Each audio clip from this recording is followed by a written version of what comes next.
You ever see a grown woman try to strip a man of the very jacket he wore while defending her freedom, right in front of his own house, in broad daylight, on a street where kids ride their scooters and neighbors pretend not to watch? Yeah, that happened. Saturday afternoon, Greensboro, North Carolina. Nothing out of the ordinary, except for the fact that by the end of the week, half the block would be forced to pick a side, and a neighborhood that prided itself on order would get a taste of real courage. So there I was, raking leaves in my front yard, when I hear Paula Greaves's voice slice through the calm like a lawnmower hitting gravel. "Take that jacket off right now. It doesn't belong here." I look over and she's standing there, clipboard tucked like a weapon, mouth tight, eyes daring anyone to disagree. Paula's the self-appointed sheriff of our cul-de-sac.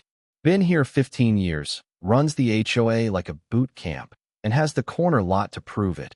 Navy shutters, not a leaf out of place, and an uncanny ability to spot a trash bin out of alignment from 3 doors down.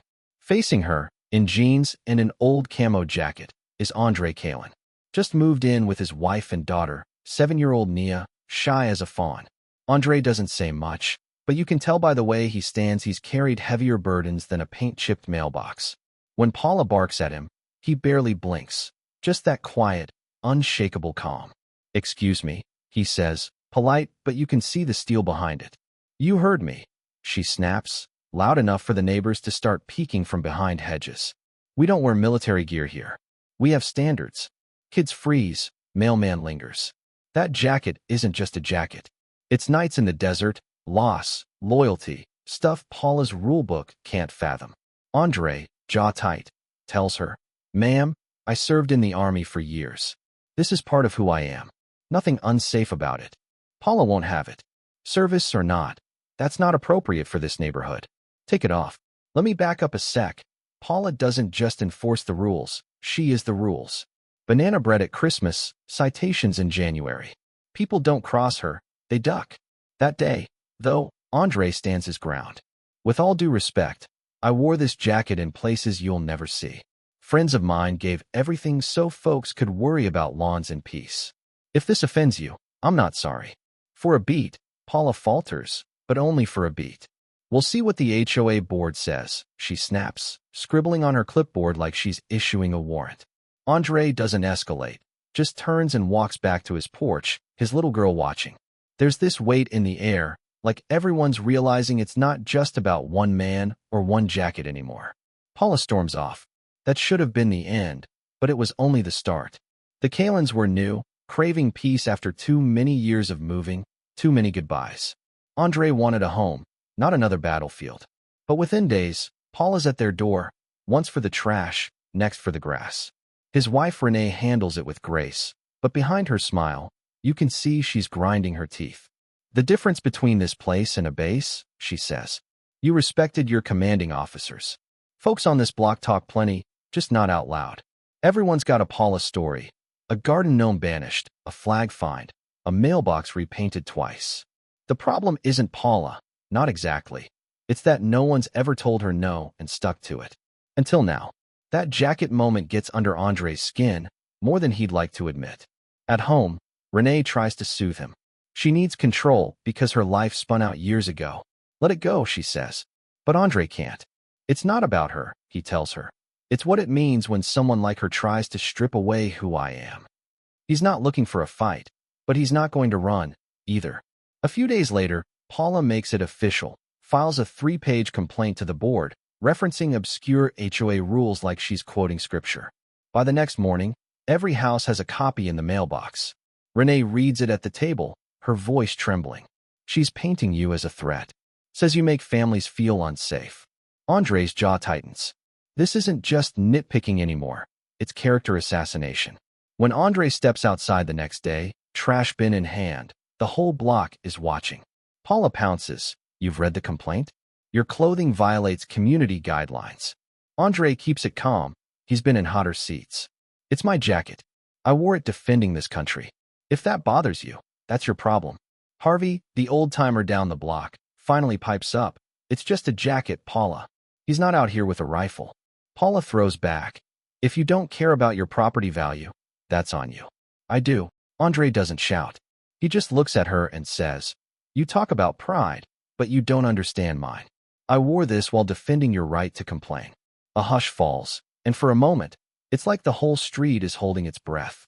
Paula doubles down. Maybe this isn't the right neighborhood for you.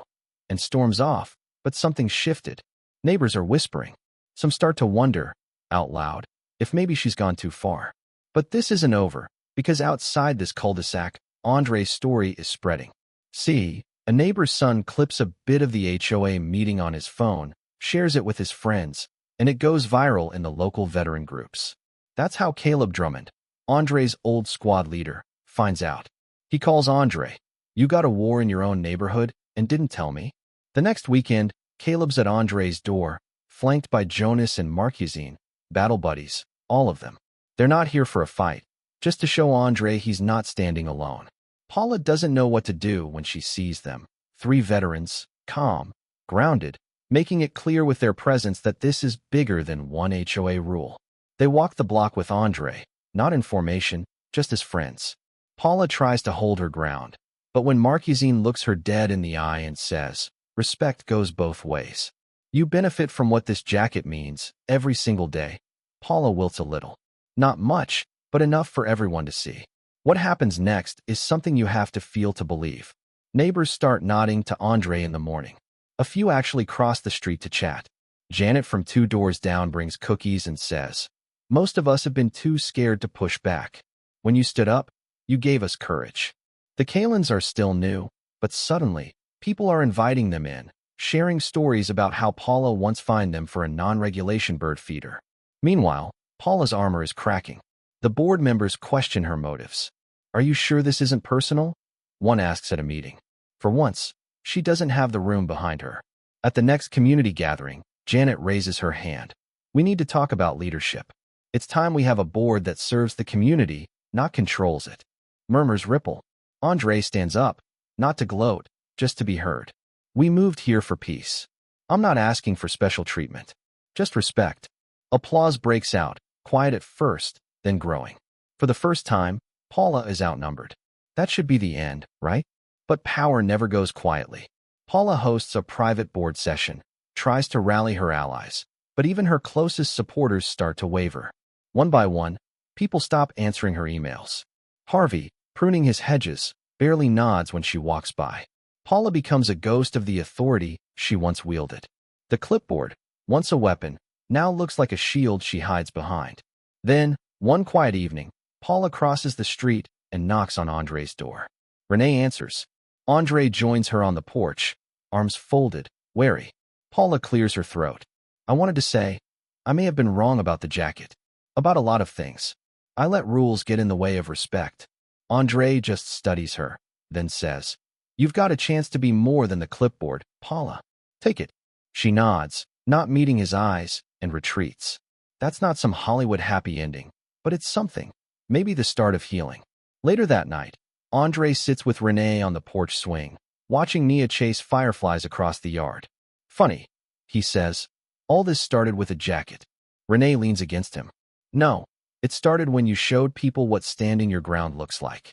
Andre watches his daughter, laughter echoing through the yard, and you can see the tension slip from his shoulders, replaced by something softer, lighter, maybe even peace. If there's anything to take away from this mess, yeah, it was ugly, and yeah, it was just a jacket, but it was never really about the fabric. It was about memory, sacrifice, and the dignity of not letting anyone, no matter how loud or official, strip away who you are to make themselves feel comfortable. This neighborhood will never be the same, and neither will Andre or Paula. The rules might stay, but the fear's gone, replaced by something better, respect earned, not demanded. So tell me, what would you have done if you were in Andre's boots? Is it ever just a jacket, or is it something more? Drop your thoughts below. Where do you stand on respect, rules, and standing up for what's right? Let's talk about it.